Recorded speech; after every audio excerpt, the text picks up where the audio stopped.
ప్రేక్షకులకి నమస్కారం అండి. పెన్న పుస్తకం తీసుకున్నారు కదా, జాగ్రత్తగా రాసుకోండి.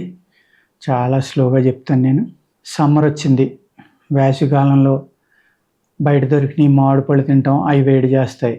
అదేవిధంగా రకరకాల పచ్చళ్ళు పట్టుకుంటాం, అవి బాగా వేడి చేస్తాయి. పిల్లలతోటి బయటికి వెళ్తాం, అనేక రకాల ఫుడ్స్ తింటాం, తీర్థయాత్రలకు వెళ్తాం, పిక్నిక్లకు వెళ్తాం, ఎందుకంటే పిల్లలు ఇంట్లో ఉంటారు కాబట్టి. ఈ టైంలో ఈ వేడి వల్ల అవనివ్వండి, ఎండలో తిరగడం వల్ల అవనివ్వండి, చాలామంది తలపోటు లేకపోతే మైగ్రేన్ అనేది చాలా ఇబ్బందికరమైందండి. ఇది 2-3 రకాలుగా వస్తూ ఉంటుంది. కొందరికేమో ఎర్లీ మార్నింగ్ వచ్చి సూర్యుడు పెరిగే కొద్ది పెరుగుతూ మళ్ళీ సాయంత్రం అయ్యేటికి తగ్గిపోతుందండి. ఈ ఎంతసేపు కూడా వీళ్ళు నరకం అనిపిస్తారు. విపరీతమైన హెడేక్, వెలుగును చూడలేకపోవడం, చీకట్లోనే ఉండాలనుకోవటం, కంటి నొప్పి, కళ్ళు కూడా చాలా పెయిన్ వస్తూ ఉంటాయండి. అలాగే వికారం, అరగకపోవడం. ఈ మైగ్రేన్ రావడానికి కారణం ఏంటంటే ఇండైజెషన్ కూడా మైగ్రేన్ వస్తూ ఉంటుందండి. అందుకేంటంటే ఈ మైగ్రేన్ ఉన్న వాళ్ళు కొంచెం ఎక్కువైన హై ప్రోటీన్ అంటే చికెను, మటను, శనగపిండి, మైదా, గోధుమ ఇటువంటివి తిన్నప్పుడు ఏం చేయాలంటే మైగ్రేన్ వాళ్ళు ఇమీడియట్గా ఆ రోజు కన్నా 1 లీటర్, 1.5 లీటర్ వాటర్ కనుక ఎక్కువ తాగితే మీరు తిన్న ఆహారం చక్కగా అరిగిపోయి ఈ మైగ్రేన్ అనేది రాకుండా అవుతుందండి. అజీర్ణం వల్ల కూడా అనేక మందికి మైగ్రేన్ వస్తుంది. ఆ మైగ్రేన్ వచ్చినప్పుడు వాంతి అయిందనుకోండి, నిన్న తిన్నవి కూడా ఇంకా పొట్టలోనే ఉన్నాయండి అరగకుండా అని చెప్తూ ఉంటారు. అంటే దాని అర్థం ఏంటంటే మీకు అరగలేదు కాబట్టి నిన్న తిన్నవి కూడా పొట్టలో ఉండిపోవటం వల్ల విషంగా మారి ఆ పొట్ట ఉబ్బి ఆ ఒత్తిడి అనేది బ్రెయిన్ మీదకి వెళ్ళడం వల్ల ఆ పానవాయువు అనేది వెళ్ళడం వల్ల మీకు మైగ్రేన్ స్టార్ట్ అవుతుంది. అందుచేత అజీర్తి లేకుండా చేసుకోండి. మైగ్రేన్ ఉన్నవాళ్ళు ఎప్పుడు కూడా చేసుకోవడం వల్ల మైగ్రేన్ తగ్గుతుందండి. నెక్స్ట్ ఏంటంటే మీరు ఈ ఇంట్లో ప్రతి ఒక్కళ్ళ ఇంట్లో తులసి చెట్టు ఉంది. మంచి ఫ్రెష్గా ఉన్న తులసి ఆకులు 3-4 ఆకులు ఉన్న చిగుళ్ళు కానీ కోసుకుని ఎండలో పెట్టి ఎండబెట్టుకోండి. మీరు అవి తెంపి కొలిది కొత్త కొమ్మలు వస్తాయి తప్ప చెట్టు ఏమి అవ్వదు, భయపడద్దు. ఆ విధంగా ఎండబెట్టి దాన్ని బాగా సన్నటి చూర్ణం చేయండి. చేసి గుడ్డలో వేసి ఇలా పామితే కిందకి దిగుతుంది. వస్త్రగాళితం అంటాం మేము ఆయుర్వేదంలో. అంత సన్నని చూర్ణం చేయాలన్నమాట. చేసుకుని ఆ చూర్ణాన్ని తలపోటు వస్తుందని డౌట్ వచ్చినప్పుడు ముక్కు పొడులే పీల్చండి. తుమ్ములు కూడా వస్తాయి అది పీల్చడం వల్ల. ఈ ముక్కు పొడులనే పీల్చడం వల్ల మీకు చాలా రకాలైన తలపోట్లు తగ్గిపోతాయండి.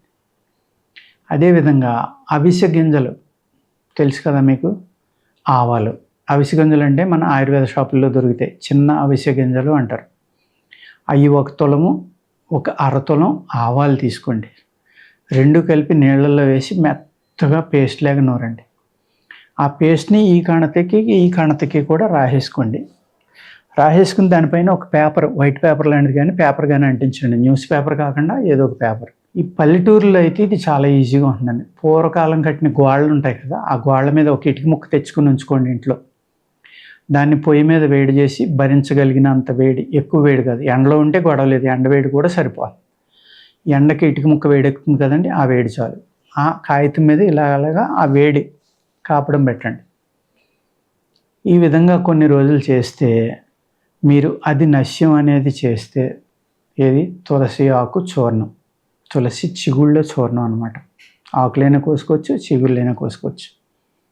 అది మీరు నశ్యకర్మ ద్వారా పీల్చారనుకోండి, మీ తలపోటు, పారిశ్యం నొప్పి కూడా చక్కగా తగ్గుతుందండి. అలాగే ఈ వేడి శరీరాలు ఉంటారు బాగా, ఈ హీట్ బాడీ వల్ల కూడా, వేడి వల్ల కూడా ఇది వస్తూ ఉంటుందండి మైగ్రేన్ అనేది. ఈ మైగ్రేను సాధారణంగా ఈ మెన్స్ట్రువల్ సైకిల్ అయిపోయి, మెనోపాజ్ టైం అయిపోయి, ఎప్పుడైతే బహిష్టు అనేది ఆగిపోయిందో ఆ టైంకి చాలా వరకు తగ్గిపోతుందండి అందరికీ న్యాచురల్గానే. దానికి ముందర మట్టికి ఎన్నో మందులు ఎన్నెన్నో వాడుతూ ఉంటారు, అందరూ ఎవరికి తగ్గదు. ముక్కులు భయంకరంగా మండితే కానీ ఒక చక్కని చిట్కా అండి.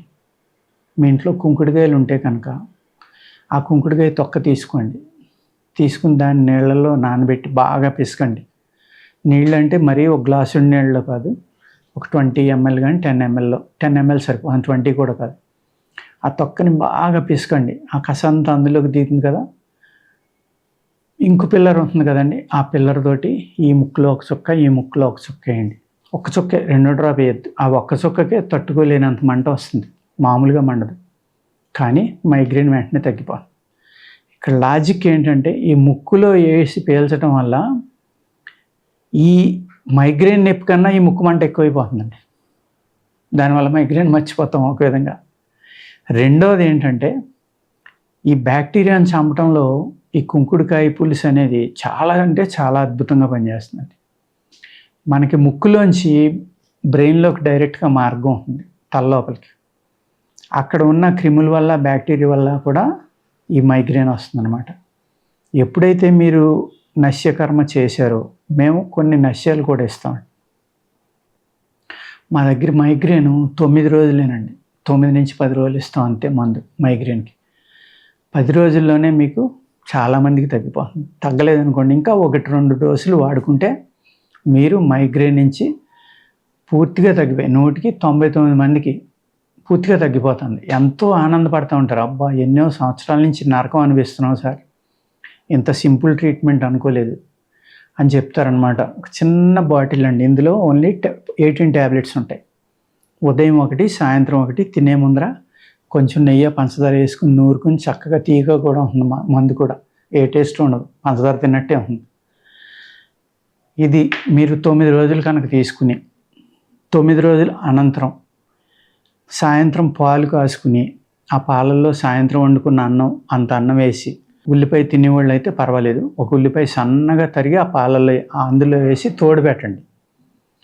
ఆ తోడుకున్న పెరుగు అన్నం దీనిని తెల్లవారుజామున మీరు సూర్యోదయం అవ్వక ముందర తింటేనే ఈ మైగ్రేన్ మీద పనిచేస్తుందండి. అలాగా 10 నుంచి 20 రోజులు తినండి. మా మందులు వాడండి, నశ్యం చేయండి, ఇది కూడా చేయండి. చేస్తే కనుక మైగ్రేన్ శాశ్వతంగా పరిష్కారం అవడానికి చక్కని మందులు ఉన్నాయండి. అలానే 100కి 100 మందికి తగ్గిపోవండి. మీరు పాజిటివ్ థింకింగ్ తోటి రావాలి. 9 రోజులకే తగ్గుతుంది అంటున్నారు కదా, చాలా బాగుంది ఇది అనే ఐడియాతో వచ్చి దాన్ని ప్రేమతోటి కనుక వేసుకుంటే తగ్గకపోవటం అనేది ఉండదండి. అలాగే దానికి కావాల్సిన పథ్యాలు చెప్తూ ఉంటాం. అంటే అజీర్ణం కలిగించే ఆహారాలు, అతి మసాలా, అతి వేడి, ఈ 3 రకాలైన ఆహారాలు మ్యాక్సిమం తగ్గించి తినాలి. మీరు తగ్గించి తింటే అజీర్ణం అనేది ఎట్టి పరిస్థితుల్లో మన శరీరంలో లేకుండా, కాన్స్టిపేషన్ ఇది కూడా మైగ్రేన్కి కొంత కారణం అవుతుందండి. అంచేత కాన్స్టిపేషను, అజీర్ణం లేకుండా ఈ మందు వాడినప్పుడు మేము చెప్పిన పథ్యాన్ని పాటిస్తా హై ప్రోటీన్ తినకుండా ఉంటే మీకు చాలా చక్కగా శాశ్వత పరిష్కారం అనేది మైగ్రేన్ నొప్పికి దొరుకుతుందండి. ఓకేనండి, నమస్కారం.